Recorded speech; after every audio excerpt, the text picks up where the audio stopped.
Ako si usporiadať rajdy na bicykli, aby bolo všetko po ruke a efektívne? Sleduj toto video a možno sa dozvieš niečo zaujímavé a nové.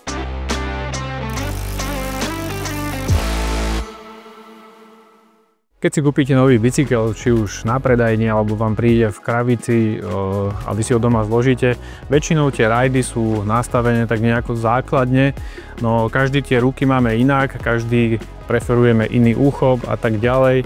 A v dnešnom videu vám ukážem, ako si ja nastavujem ten kokpit, aby som mal všetko po ruke, aby to bolo efektívne a také intuitívne. Pôvodne to býva tak všelijako rozhádzané, takže ja s týmto vždy špekulujem, nastavujem, aby som to mal tak, ako si to predstavujem. No a pozerajte toto video a uvidíte, ako si to môžete aj vy nastaviť, aby ste to mali lepšie. Ukážeme si to na takomto novom bicykli, ktorý je vlastne pripravený na predajni pre zákazníka. Tu už ja hneď, keď to chytím do rúk, vidím, že tie brzdy sú na mňa, minimálne na mňa zle umiestnené. Keď držím rajdy v rukách, nechcem brzdiť dvoma prstami a už vôbec nie troma, pretože potom sa vlastne slabo držíte rajdov a môžem vám to niekde v teréne ustreliť. Takže v prvom rade by som posunul všetko z jednej strany vlastne viacej do stredu, aby tá brzda bola čisto na jeden prst, pretože keď budete brzdiť jedným prstom s veľkou pákou, bude to oveľa efektívnejšie a oveľa lepšie. Treba všetko uvoľniť a poposúvať. Vravím, každý máme ruky iné, každý má aj tie brzdy iné, takže tuto v tomto prípade by som to spravil nejako takto, aby keď držím rajdy na samom konci, respektíve kraji, aby som tie brzdy nejako takto jedným prstom chytal a aby som vlastne čo najväčšiu páku mal. Takže takto nejako by som si dal brzdu. To isté samozrejme platí aj o prehadzovačkách. Prehadzovačku by som si tiež nejako takto viacej naklonil, aby keď stláčam palcom, aby som mal takú väčšiu páku. Keď to budete mať takto, bude to také neprirodzené, takže takto nejako by som si to nastavil, aby to napríklad na tomto bicykli bolo tak, ako si predstavujem. Čiže mám po ruke radenie na palec z jednej aj z druhej strany a zároveň aj brzdu vo veľa väčšej páke, ako to bolo predtým. Predtým sme to mali takto nejako a toto je podľa mňa veľmi zlé.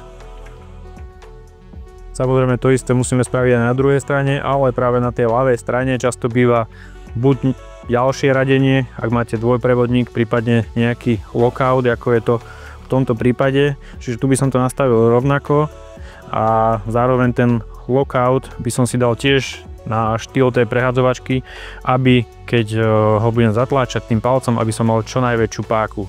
Pôvodne bol nastavený nejako takto dohora viacej, čiže to je také neefektívne podľa mňa a práve aj ten lockout alebo čokoľvek, čo máte na tejto strane, si treba nastaviť tiež, aby to bolo na tú páku čo najlepšie. Čiže takisto ako na jednej strane, takisto to spraviť aj na druhej strane.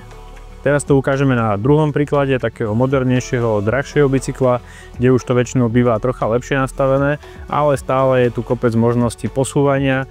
Niekedy to býva aj tak, ako je to v tomto prípade, že všetko je vlastne umiestnené na jednej objímke, čiže aj brzda, aj radenie, je vlastne úplne jedno, že či máte elektronické alebo mechanické, ale aj tu sa dá stále s tým pracovať, pretože aj to radenie sa dá posúvať hore-dole a zároveň možno, že v niektorých prípadoch aj doprava doľava, tu je to len na jednu dierku alebo druhú dierku, takže aj tu sa to dá lepšie nastaviť, ako to je pôvodne, ale vravím, každý to máme troška inak. Čo sa týka Scott bicyklov, na ľavej strane väčšinou máme twin lock, ktorým vlastne uzamykáte aj vidlicu, aj tlmič zároveň. Samozrejme, keď máte celoodpružený bicykel a zároveň aj teleskopku.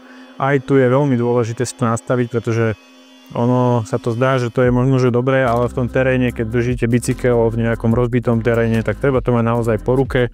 Aj tu sa s tým dá veľmi ľahko manipulovať a nadstavovať.